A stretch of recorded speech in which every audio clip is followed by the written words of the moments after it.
সম্মানিত চাকরি প্রত্যাশী ভাই বোনেরা, আসসালামু আলাইকুম। আশা করি আপনারা সবাই অনেক ভালো আছেন। তো আজকে একটি নতুন চাকরি বিজ্ঞপ্তি নিয়ে এসেছি। সেটা হচ্ছে বাংলাদেশ স্থাপত্য অধিদপ্তর নিয়োগ বিজ্ঞপ্তি, যেখানে মোট 9টি পদে 33 জনের মতো নিয়োগ দিবে। তো এই নিয়োগে আপনার শিক্ষা যোগ্যতা এবং অভিজ্ঞতা কি কি থাকতে হবে, এবং এখানে আপনি আবেদন করবেন কিভাবে, এবং আবেদন করতে আপনার কত টাকা খরচা হবে, সম্পূর্ণ এই ভিডিওতে আলোচনা করা হবে। তো চলুন আর বেশি কথা না বাড়িয়ে ভিডিওটি শুরু করা যাক। তো এখানে আমরা এক নাম্বারে যে দেখতে পাচ্ছি সেটি হচ্ছে ড্রাফটসম্যান, যেখানে নিয়োগ দেবে 2 জন। আর এই চাকরি দেওয়া হবে 12 গ্রেডে। বেতন স্কেল রাখা হয়েছে এখানে 11,300 থেকে 27,300 টাকা পর্যন্ত। শিক্ষা যোগ্যতা লাগবে বাংলাদেশ কারিগরি শিক্ষা বোর্ড হতে। কম্পিউটার ট্রেডে ন্যূনতম আপনার 2 বছর কাজের অভিজ্ঞতা লাগবে। তারপরে আমরা 2 নম্বরে দেখতে পাচ্ছি লাইব্রেরিয়ান, যে চাকরি দেওয়া হবে 12 গ্রেডে। বেতন স্কেল সেম উপরের মতো রাখা হয়েছে। আর এখানে নিয়োগ দেবে 1 জন। এখানে শিক্ষাগত যোগ্যতা লাগবে কোনো স্বীকৃত বিশ্ববিদ্যালয় হতে। বিজ্ঞান বিভাগে 2য় শ্রেণী বা সমমান পরীক্ষা উত্তীর্ণ হতে হবে। এছাড়াও কম্পিউটার বেসিক কাজগুলো এখানে জানতে হবে।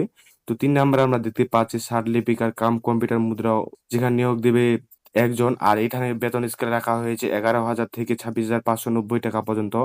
এখানে শিক্ষাগত যোগ্যতা লাগবে কোনো স্বীকৃত বিশ্ববিদ্যালয় হতে। বিজ্ঞান বিভাগ থেকে 2য় শ্রেণীতে পাশ হতে হবে। এছাড়াও কম্পিউটার যে বেসিক কাজগুলো আছে বা ইংরেজিতে টাইপিং এর যে কাজগুলো আছে সেগুলো আপনাকে জানতে হবে।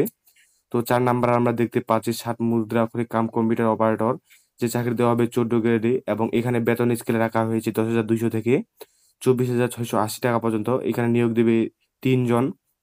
এখানে শিক্ষাগত যোগ্যতা উপরের মতোই সেম লাগবে। তারপর আমরা 5 নাম্বারে দেখতে পাচ্ছি ড্রাফটসম্যান। আর বেতন স্কেল এখানে রাখা হয়েছে 9,700 থেকে 23,490 টাকা পর্যন্ত। এখানে নিয়োগ দেবে সর্বোচ্চ 11 জন। আর এই চাকরি দেওয়া হবে সম্পূর্ণ 15 গ্রেডে।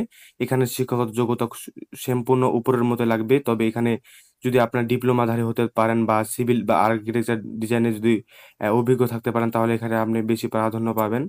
তো এরপর আমরা 6 নাম্বারে দেখতে পাচ্ছি অফিস সহকারী কাম কম্পিউটার মুদ্রা খরিদ, যে চাকরি দেওয়া হবে 16 গ্রেডে, এবং বেতন স্কেল এখানে রাখা হয়েছে 9,300 থেকে 22,490 টাকা পর্যন্ত। এখানে নিয়োগ দেবে 5 জন। এখানে শিক্ষাগত যোগ্যতা লাগবে কোনো স্বীকৃত বোর্ড হতে। দ্বিতীয় বিভাগে সমাজ জিপিএস ও উচ্চ মাধ্যমিকে উত্তীর্ণ হতে হবে। অর্থাৎ এখানে আপনি এইচএসসি পাস হলেই এখানে আবেদন করতে পারবেন। এছাড়াও এখানে আপনাকে কম্পিউটার বেসিক কাজগুলো অবশ্যই জানতে হবে। তারপর আমরা 7 নাম্বারে দেখতে পাচ্ছি সহকারী টেলিফোন অপারেটর, যে চাকরি দেওয়া হবে 16 গ্রেডে। এখানে নিয়োগ দেবে 1 জন। শিক্ষা ও যোগ্যতা লাগবে কমপক্ষে এসএসসি পাস এখানে লাগবে, এবং বৈদ্যুতিক টেলিকমিউনিকেশনে কাজে আপনাকে বাস্তব 1 বছরের অভিজ্ঞতা সম্পন্ন হতে হবে। তারপরে আমরা 8 নাম্বারে দেখতে পাচ্ছি গাড়ি চালক, যে চাকরি দেওয়া হবে 16 গ্রেডে, এবং এখানে নিয়োগ দেবে 4 জন। এখানেও শিক্ষাগত যোগ্যতা লাগবে এসএসসি পাস বা জিএসসি পাস হলে হতে হবে। এছাড়াও গাড়ি চালানোর আপনাকে লাইসেন্সধারী হতে হবে। এছাড়াও এই কাজে আপনাকে অবশ্যই অভিজ্ঞতাধারী হতে হবে। তো এরপরে আমরা 9 নাম্বারে দেখতে পাচ্ছি যে পদটি, সেটি হচ্ছে অফিস সহায়ক। এই চাকরির বেতন স্কেল রাখা হয়েছে 8,250 থেকে 20,010 টাকা পর্যন্ত। এবং এখানে এই চাকরি দেওয়া হবে 20 গ্রেডে। এখানে নিয়োগ দেবে সর্বোচ্চ 5 জন। এখানে শিক্ষা ও যোগ্যতা লাগবে কোনো স্বীকৃত বোর্ড হইতে। মাধ্যমিক স্কুল সার্টিফিকেট বা এসএসসি পরীক্ষায় উত্তীর্ণ হতে হবে। তো এগুলা গেলে তো এখানে কতজন করে নিয়োগ দিবে। তো এরপরে আমরা দেখতে পাচ্ছি যে আবেদন শর্তাবলী, ফর্ম পূরণ এবং পরীক্ষা অংশগ্রহণ ক্ষেত্রে অবশ্যই অনুসরণ করতে হবে। এই যে লেখাগুলো আছে এগুলাও সবগুলাই আপনাকে অনুসরণ করতে হবে।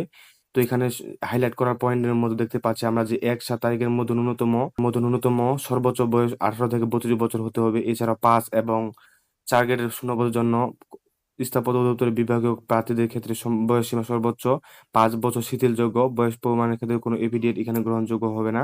তো এখানে অনেকগুলো শর্তাবলী লেখা আছে, যেগুলো আপনি পড়ে নিতে পারেন, কারণ সবগুলা পড়ে শোনালে ভিডিওটি অনেক লেন্দি হয়ে যাবে আর আপনি এগুলো বুঝতেও পারবেন না। তো এখানে আমরা দেখতে পাচ্ছি যে অনলাইন আবেদন কৃত এবং আপনাকে কত টাকা করে প্রদান করতে হবে সেগুলো আপনাদের বুঝিয়ে দিই। তো এখানে আমরা 16 নাম্বারে দেখতে পাচ্ছি অনলাইনে আবেদনকৃত ফর্ম পূরণ সংক্রান্ত নিয়মাবলী। এই যে লিঙ্কটা দেওয়া আছে, এই টেলিটকের লিঙ্কটা, এটা আমি ডেসক্রিপশন বক্সে দিয়ে দেবো। চাইলে আপনারা সেখান থেকে ঢুকে ঢুকে নিজে আবেদন করতে পারেন। যারা বর্তমান চাকরি প্রত্যাশী এগুলো আবেদন টুকটাক করে থাকেন, সবাই এগুলো আবেদন করতে পারবেন।